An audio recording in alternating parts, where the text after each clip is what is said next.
Salut les amis, c'est Ludo, j'espère que vous allez bien. On se retrouve aujourd'hui pour une nouvelle vidéo. Et dans cette vidéo, on va parler souvenirs. Alors, j'ai eu l'idée de cette vidéo quand j'ai parlé avec une amie sur Instagram qui s'appelle Gaëlle. Je vous mets en barre d'infos. Elle n'a pas de blog, pas de chaîne, mais elle a un Twitter. Je vous mets le Twitter dans la barre d'infos. Et on parlait d'Hunger Games parce qu'elle était en train de relire la trilogie. Apparemment, il y a beaucoup de monde qui relisent la trilogie en ce moment et je la relirai sans doute incessamment sous peu aussi. Mais je me suis remémoré les souvenirs d'Hunger Games quand on en parlait et je me suis dit, il y a beaucoup de livres comme ça où parfois, souvent, de temps en temps, j'aime me remémorer dans quelles circonstances j'ai trouvé le livre, dans quelles circonstances j'ai découvert la saga, quand est-ce que je l'ai lu, à quelle période c'était, etc., etc. Et je me suis dit que ça serait sympa de partager ça avec vous en vidéo. Alors, je sais pas si le format de cette vidéo existe déjà ou pas, etc., etc. Moi, l'idée m'est venue comme ça, en discutant avec Gaëlle. Je me suis dit que ça ferait une chouette vidéo. Si le concept existe déjà, eh bien, je suis désolée. Je l'ai piqué à personne, mais ça m'est venu comme ça. Du coup, j'ai pris 5 livres, 5 sagas, 5 livres. Enfin, il y a 3 one-shots et 2 sagas. Et je me suis dit que ça serait sympa de partager avec vous comment je les ai découverts, comment... bref, je pense que vous avez compris. Et on va commencer avec une saga, et pas n'importe quelle saga, évidemment la saga Harry Potter. Alors, je sais pas vous comment vous avez connu Harry Potter, je sais qu'il y a encore des gens bizarres qui n'ont pas encore lu les livres Harry Potter. Ça me fait toujours bizarre. En fait, c'est toujours bizarre quand on est très fan de quelque chose de se dire qu'il y a des gens qui ne l'ont pas lu et qui n'ont pas plus envie que ça, etc., etc. Mais après tout, chacun fait ce qu'il veut et chacun, il n'y a pas d'obligation. Moi, Harry Potter, l'histoire d'Harry Potter est assez spéciale chez moi puisque je n'y ai pas... cédé directement. Alors je me souviens que quand j'ai découvert Harry Potter, la folie Harry Potter était déjà là depuis un petit moment. Et moi c'était une période où je n'aimais pas encore lire. Je n'aimais pas encore lire. Alors j'ai toujours été lecteur, mais quand j'étais petit, j'étais lecteur de BD, de Journal de Mickey, de La Bande à Picsou, de machin et bidule. Mais j'étais pas lecteur de romans et les livres ne m'intéressaient pas plus que ça. Quand on voit maintenant, on se dit quand même, il y a eu du chemin. Mais à cette période-là, tu me parlais de livres, non, non merci. Et je me souviens qu'on m'avait offert les 2 premiers tomes d'Harry Potter en format poche. Vous savez, c'était les formats folio là. Et j'ai eu les 2 premiers tomes d'Harry Potter chez moi pendant très longtemps. Ils traînaient. Alors, une fois ils étaient là, une fois ils étaient là, une fois ils étaient dans un tiroir, une fois dans une armoire. Enfin bref, j'ai eu les 2 premiers tomes des mois, si pas des années à la maison. Et je me souviens très clairement que j'ai commencé à lire les Harry Potter un dimanche. Et c'était un de ces fameux dimanches où quand on est jeune, on n'arrête pas de répéter « Papa, je m'ennuie. Papa, je m'ennuie. » J'étais très comme ça quand j'étais petit, quand je pense que maintenant je n'ai pas le temps de faire tout ce que j'aime faire. Quand j'étais petit, je passais ma vie à m'ennuyer. Voilà, je m'ennuyais. Et je m'ennuyais tellement que je suis retombée sur les 2 tomes d'Harry Potter et je me suis dit, bon, il n'y a quand même rien d'autre à faire, je vais lire. Et moi qui m'attendais à lire 10 pages et puis à arrêter, j'ai lu le premier tome d'Harry Potter et je suis tombée dedans. Voilà, j'ai pas pu m'arrêter. J'ai passé mon dimanche à lire. Alors je sais pas en combien de temps j'ai lu les 2 premiers tomes, mais à mon avis c'était pas en une journée parce qu'à ce moment-là j'avais pas un rythme de lecture. Déjà en ce moment, maintenant, je suis pas le lecteur qui lit le plus vite au monde, mais à ce moment-là je lisais encore moins vite. Donc je sais pas en combien de temps j'ai lu les 2 premiers tomes, mais j'ai vraiment beaucoup aimé. Et je me souviens que le lundi, j'ai ennuyé mon père, mais je l'ai harcelé pour qu'on aille à la librairie. Le tome 3 et 4 étaient déjà sortis et je l'ai harcelé pour aller à la librairie acheter les Harry Potter. On était en congé scolaire, sauf que moi j'étais en congé, mon papa non, il travaillait et il faisait l'après-midi. Donc quand il fait l'après-midi, il commence à 12h30. Autrement dit, on a un petit peu autre chose à faire le matin que d'aller à la librairie. Surtout, on n'a pas de librairie près de chez moi, hein. Il faut faire 20 km. J'ai harcelé mon père pour qu'on aille acheter les Harry Potter et j'ai lu le tome 3 et 4 d'affilée. Donc voilà mon histoire avec Harry Potter. Moi, personnellement, je ne sais pas comment ça s'est passé chez vous, mais moi, c'est comme ça que ça s'est passé et j'ai pris le train en marche. Et donc moi, j'ai dû attendre la sortie du nouveau Harry Potter à partir du 5e. Mais j'ai pu me manquiller les 4 premiers à l'affilée. Et voilà, c'est un super souvenir. Et j'oublierai jamais ce dimanche où je me suis mis à lire Harry Potter. C'était juste merveilleux. Du coup, bah, dites-moi en commentaire, vous, comment vous avez découvert Harry Potter. Le deuxième livre que j'ai sélectionné, c'est un bien plus récent, c'est celui-ci. Je pense que depuis le temps, il doit être dédicacé. Toujours pas, bah voilà. J'ai encore un Karen Pond qui n'est pas dédicacé. C'est Avec des si et des peut-être de Karen Pond. Je l'ai sélectionné parce que j'ai le souvenir très précis aussi de comment j'ai découvert ce titre, comment j'ai découvert Karen, et puis je l'ai sélectionné parce que Harry Potter est important dans ma vie parce que c'est la première saga que j'ai vraiment lue, etc. Avant ça, je ne lisais pas vraiment. Euh, le Avec des si et des peut-être est important parce que ça m'a permis de rencontrer l'une de mes plus grandes amies actuellement, une amie que j'aime d'amour, et je vous l'ai déjà dit plusieurs fois, Karen est devenue tellement spéciale et tellement importante pour moi que voilà. Et je trouve que le destin est tellement bien fait parce qu'en fait, j'ai découvert Avec des si et des peut-être grâce à un live Insta. Je suivais les éditions Michel Lafon sur Instagram, donc, et je me souviens que j'ai découvert le live et c'était pour la soirée de lancement de Avec des si et des peut-être avec Karen Pont. Et j'ai suivi le live, alors qu'en général, quand je connais pas l'autrice, je swipe le live tout de suite. Là, je sais pas pourquoi je suis restée et j'ai découvert Karen, que je ne connaissais pas du tout. Et je me souviens m'être dit, elle a l'air tellement sympa, tellement joviale, tellement chouette que j'ai, comment on pourrait dire ça, flashé sur Karen, pas amoureusement, mais sur son tempérament, sur sa gaieté, sur son sourire, sur sa joie. Et je me souviens que bah, j'étais en partenariat avec Michel Lafon et je me souviens que je m'étais dit, si Michel Lafon nous le propose en partenariat sur le groupe Facebook, je le prendrai parce que eh bien, le fait d'avoir découvert Karen aussi gentille, aussi chouette, aussi choupi, ça m'avait envie de découvrir ça m'avait donné envie de découvrir ses livres. Et voilà comment j'ai découvert Karen, comment je me suis mis à parler avec Karen. Alors, par contre, je me souviens plus du tout pourquoi j'avais été parler à Karen la première fois.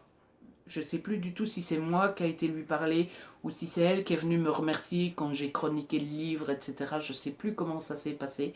Mais toujours est-il que si le destin ne m'avait pas mis sur ce live Michel Lafon, si j'avais pas vu Karen dans ce live, j'aurais peut-être jamais demandé son livre et j'aurais peut-être jamais découvert Karen et on serait peut-être jamais devenus aussi bons amis, aussi bons amis qu'on est.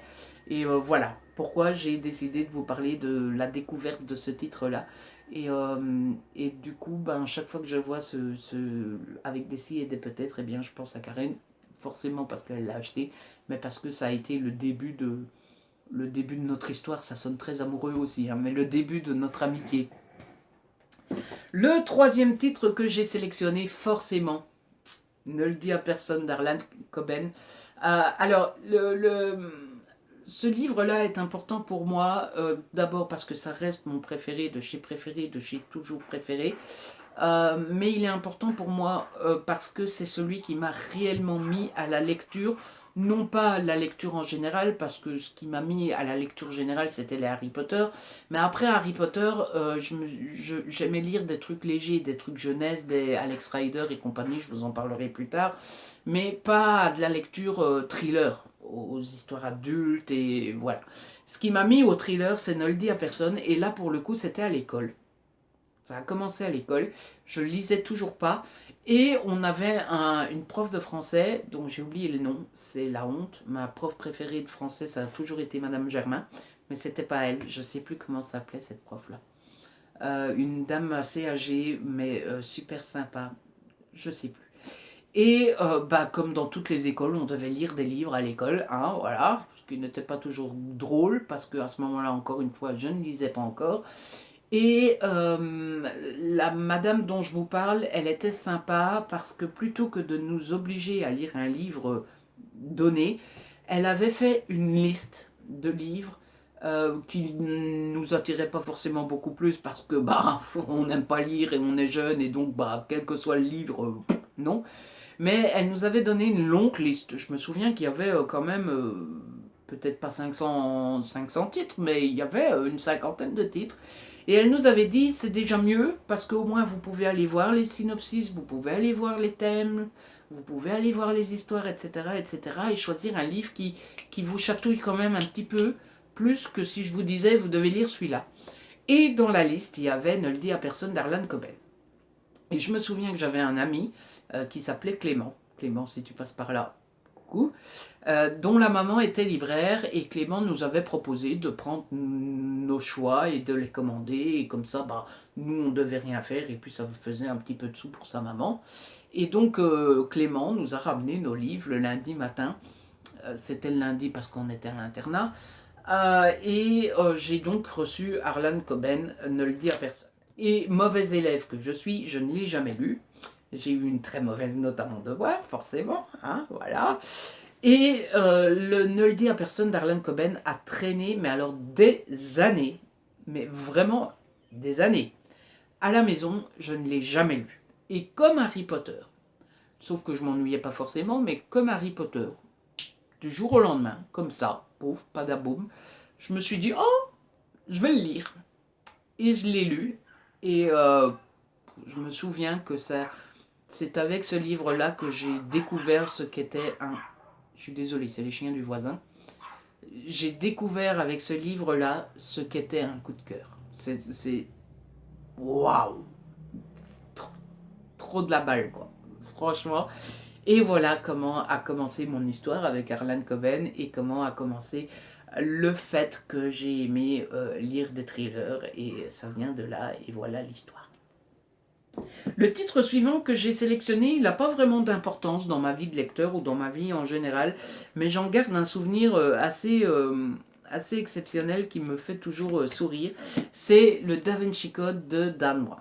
Alors, le Da Vinci Code de Dan Brown, je l'ai lu dans la période où je ne lisais pas encore du tout. Et je l'ai lu pourquoi? Parce qu'il y avait le film au cinéma. Et je ne sais pas si vous vous souvenez, les jeunes de moins de 15 ans ne s'en souviennent plus. Je deviens vraiment vieux.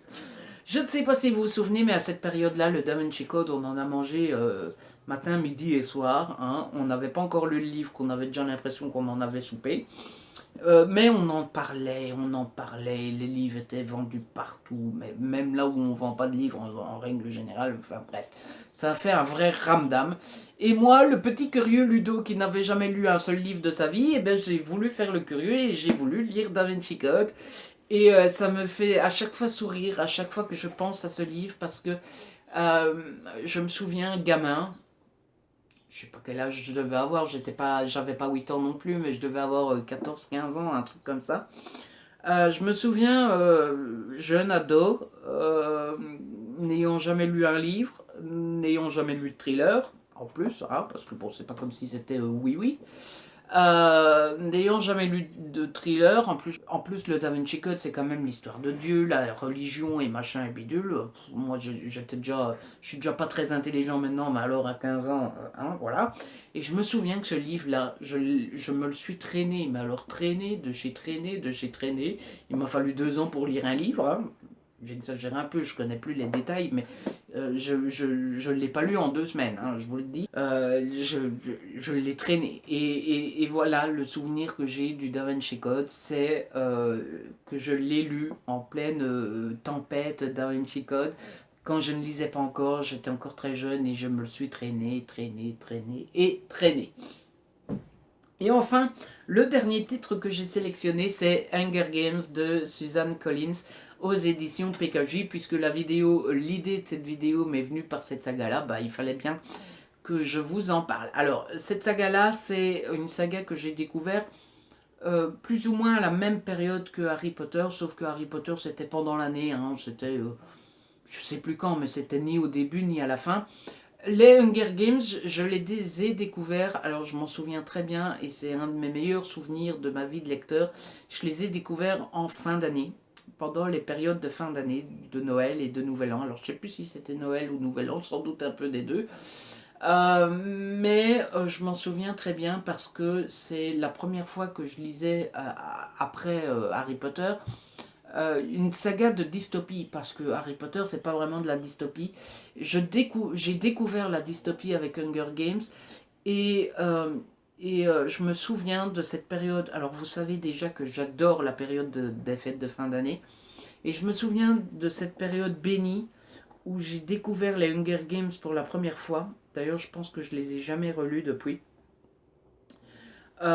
Pendant ma période préférée de l'année, qui est Noël, et d'avoir passé des nuits blanches, mais alors, je m'endormais sur le livre, quoi. Il était hors de question que j'aille dormir. Mon père me disait, allez Ludo, va dormir, etc. Non, je lisais Hunger Games. Et donc voilà l'histoire d'Hunger Games. La période où je les ai lus, c'était pendant les fêtes de fin d'année, donc. Et voilà pour la période où je les ai lus, et pour l'histoire avant de les avoir lus, je désespérais parce que Hunger Games, c'est aussi une saga dont on entendait parler, parler, reparler, reparler. Enfin bref, Hunger Games, c'était pas possible de faire, de pas connaître. Et je voulais pas les payer prix plein, donc je les cherchais d'occasion, et j'avais le tome 1 à la maison. Sauf qu'avant de commencer, je voulais toute la saga. Et j'ai cherché, j'ai jamais trouvé. Et pour finir, j'ai trouvé le tome 2 en occasion. Mais toujours pas le tome 3. Et je cherchais le tome 3 et je trouvais pas le tome 3. Jusqu'au moment où je me suis dit, allez, j'en ai ras-le-bol. Je lis Hunger Games. Et je me suis avalé les deux tomes en moins de 2. Et j'avais pas le tome 3. Et donc j'ai dû acheter le tome 3. Et vous voyez, le tome 3 ne matche pas avec l'édition ici. Parce que j'ai dû l'acheter nouveau. Et quand je l'ai acheté nouveau, ça avait changé d'édition. Et donc voilà. Mes éditions sont dépareillées. Puisque ceux qui connaissent, l'édition qui va avec celle-là, c'est la bleu clair. Là, hein. Et moi j'ai celle-là. Parce que j'ai dû l'acheter plus tard. Et plus tard, il n'y avait pas la même édition. Donc voilà mon histoire avec Hunger Games. Voilà. Et donc voilà, je ne sais pas si vous avez des souvenirs de vos livres, de quand vous les avez découverts, de comment vous les avez découverts, de qu'est-ce qui vous a fait aller vers ce livre-là. Mais voilà, j'ai eu l'idée de cette vidéo, je trouvais ça sympa de partager des souvenirs avec vous. J'espère que ça vous a plu, et si jamais ça vous a plu, on pourra faire un numéro 2, si jamais ça vous dit. En tout cas, n'hésitez pas à me le dire. Si vous avez aimé la vidéo, n'hésitez pas à la liker, à la partager, n'hésitez pas à la commenter aussi, vous savez que j'adore vous lire. Si ce n'est pas encore fait, abonnez-vous, c'est gratuit et ça fait plaisir. On se retrouve très vite pour une nouvelle vidéo. D'ici là, prenez soin de vous et de ceux que vous aimez. Ciao!